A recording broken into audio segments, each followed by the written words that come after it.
So a couple of weeks ago, I almost myself while running. Now, this isn't just an exaggeration for YouTube. This was a proper I honestly think I'm gonna poo myself, managed to get home, did the duck waddle upstairs, and you can probably guess the rest.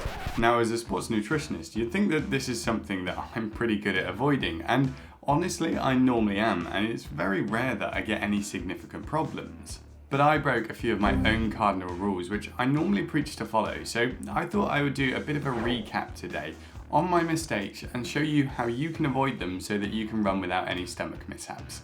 I'm being totally truthful in this video, by the way, and showing you some of the issues with endurance training and how you can navigate them better than I did. And if you're new here, by the way, then hey, my name is James and I'm a sports nutritionist and love to make videos on the best practices of all things nutrition related, including, I guess, why you should do what I say and not what I do.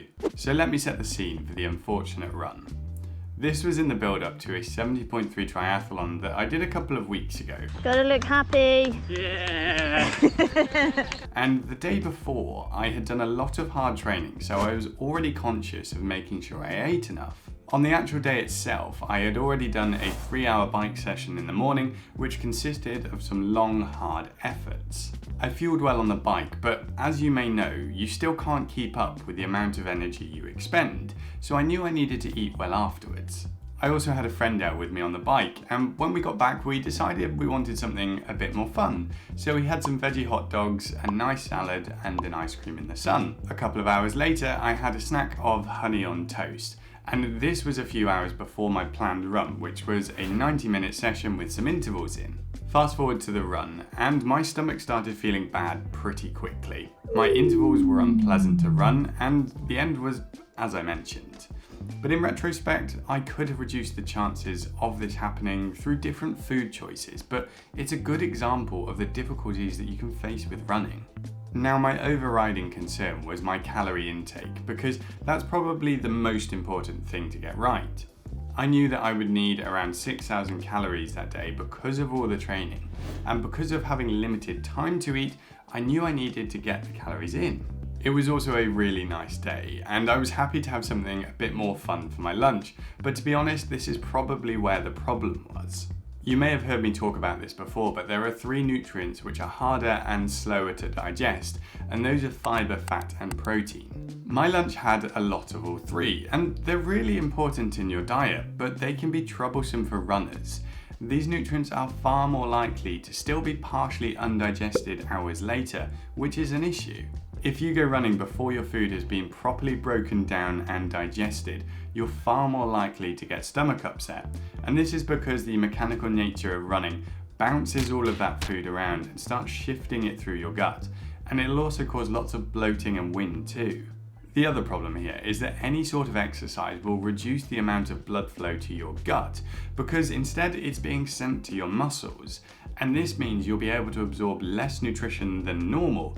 And in my case, I had some intervals towards the end of my run which just exacerbated things. So as a bit of a recap, the problems here were that I had a high fiber, high protein and high fat meal before running, a snack which then probably wasn't digested well, a higher intensity run meaning absorption of nutrition and mechanical gut stress were higher.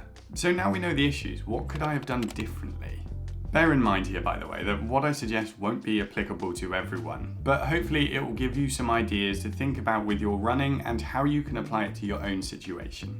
The first thing I could have done differently is to have changed my meal in some way. As a bit of a joke, but with some genuine concern, at the time I said to my wife that I wasn't sure how this was going to go with my running. Obviously we know how that went now. I have a sensitive stomach when it comes to running, and knowing how much it affects me, I could have gone for lower fiber and lower fat choices, which means it would have reduced the amount of time it sat in my gut and I should have absorbed it better in a quicker period of time. So I could have gone for less cheese, less salad, less oil, and this definitely would have helped. I could have just eaten less too, but because I was already worried about eating enough calories, I had hoped it would be okay as a one-off. A potential workaround here would have been to have a high glycemic index drink immediately after my training, with around 70 grams of carbs in. So something like a smoothie with maltodextrin, honey, banana, blended oats, that sort of thing. This would have given me a whack of easy carbs and calories to start replacing what I had burned, and meant that I could have eaten less at lunchtime and not been quite so worried about calories. Having a completely different lunch would also have been an option. I could have eaten pretty simple food with a predominance of easily absorbable carbohydrates, so white bread or pasta with a lean protein source, and just kept it really basic. Not as fun or exciting, and yes, not full of high fiber foods, but since my priority was my run, it would have been a reasonable option. I could have also skipped the snack before running. This snack was my normal pre-run snack which I have in the morning, so I know I usually tolerate it well, but obviously this time on top of everything else I didn't. Although skipping this means I would have been in more of a calorie deficit, I'd have run better, had a more productive session, and then been able to fuel up properly afterwards. If I did it that way, then I could have taken a couple of gels with me on the run. I might not have actually needed them, but it would have been easy carbs and calories, and then again, some really good eating afterwards. So there's lots that I've been through in this video, and if you're someone who regularly suffers with stomach upset, hopefully it gives you some ideas to look at your own diet and see if there's any areas that you could change or try to improve. I'd love to hear if you've got any poop stories, and if anything that I've said has helped to improve your running, so let me know in the comments. Otherwise, here's a couple of videos for you which you should find helpful for your running.